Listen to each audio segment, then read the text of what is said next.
Hello friends, welcome back to my YouTube channel. എല്ലാവരും സുഖമായിട്ടിരിക്കുന്നുവെന്ന് കരുതുന്നു. അപ്പോൾ നമ്മുടെ ഇന്നത്തെ റെസിപ്പി എന്ന് പറയുന്നത് വെണ്ടയ്ക്ക മെഴുക്ക് വരട്ടിയാണ്.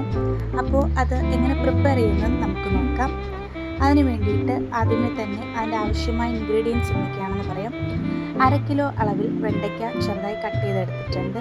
ഒരു മീഡിയം സൈസ് സവാള, 2 പച്ചമുളക്, ഇത്രയുമാണ് ഞാൻ എടുത്തിട്ടുള്ളത്. ഇനി നമുക്ക് ഇതൊരു ചട്ടിയിൽ വേവിച്ചെടുക്കാം. അതിനുവേണ്ടി ഞാനൊരു മൺചട്ടി അടുപ്പത്ത് വെച്ചിട്ടുണ്ട്. ഇപ്പോൾ ഹൈ ഫ്ലെയിമിലാണ് ഇരിക്കുന്നത്. അതിനുശേഷം ഇതിലേക്ക് ആവശ്യമായ എണ്ണ ഒഴിച്ചു കൊടുക്കാം. എണ്ണ ഒഴിച്ചു കൊടുക്കുന്നുണ്ട്. എണ്ണ നല്ലോണം ചൂടായി വരുമ്പോഴേക്കും ഇതിലേക്ക് ഞാൻ 1 ടീസ്പൂൺ കടുക് ചേർത്ത് കൊടുത്തിട്ടുണ്ട്. അതിനുശേഷം കുറച്ച് കറിവേപ്പിലയും ചേർത്ത് കൊടുത്ത് ഇത് നമുക്ക് നന്നായിട്ടൊന്ന് പൊട്ടിച്ചെടുക്കാം. ശേഷം നമ്മൾ കട്ട് ചെയ്ത് വെച്ചിരിക്കുന്ന വെണ്ടയ്ക്ക ഇതിലോട്ട് ഇട്ട് കൊടുക്കാം. വെണ്ടയ്ക്ക മാത്രമല്ല, നമ്മൾ കട്ട് ചെയ്ത് വെച്ചിരിക്കുന്ന എല്ലാ ഇൻഗ്രീഡിയൻസും ഇതിൽ ഒരുമിച്ച് വേണം ഇട്ട് കൊടുക്കാൻ വേണ്ടിയിട്ട്.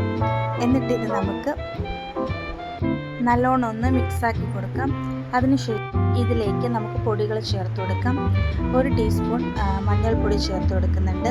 അതോടൊപ്പം തന്നെ ഒരു 1/4 ടീസ്പൂൺ ഉപ്പും കൂടെ ചേർത്ത് ഇത് നമുക്ക് വീണ്ടും ഒന്നുകൂടെ മിക്സ് ചെയ്തിട്ട് ഒരു 10 മിനിറ്റ് അടച്ചു വെച്ച് ലോ ഫ്ലെയിമിൽ വെച്ചിട്ട് ഇത് നമുക്ക് കുക്ക് ചെയ്തെടുക്കാം.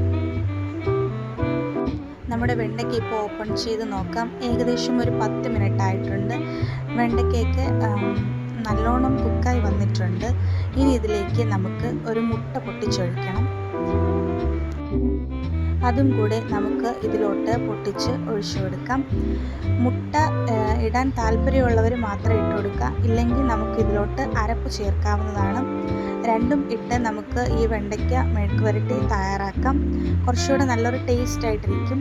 ഞാൻ പക്ഷേ അരപ്പ് ഇതിലോട്ട് ചേർക്കുന്നില്ല. എന്നിട്ട് നമുക്കിത് നല്ലോണം ഒന്ന് മിക്സാക്കി എടുക്കാം. ഒരു 5 മിനിറ്റ് നമുക്ക് ഫ്ലെയിം ഫുള്ളിൽ വെച്ചിട്ട്, അതായത് ഹൈ ഫ്ലെയിമിൽ വെച്ചിട്ട് ഈ വെണ്ടയ്ക്ക നമുക്ക് നല്ല ഡ്രൈ ആക്കി എടുക്കണം. ഇതിപ്പോൾ 5 മിനിറ്റ് കഴിഞ്ഞിട്ടുണ്ട്. വെണ്ടയ്ക്ക നല്ല ഡ്രൈ ആയി വന്നിട്ടുണ്ട്.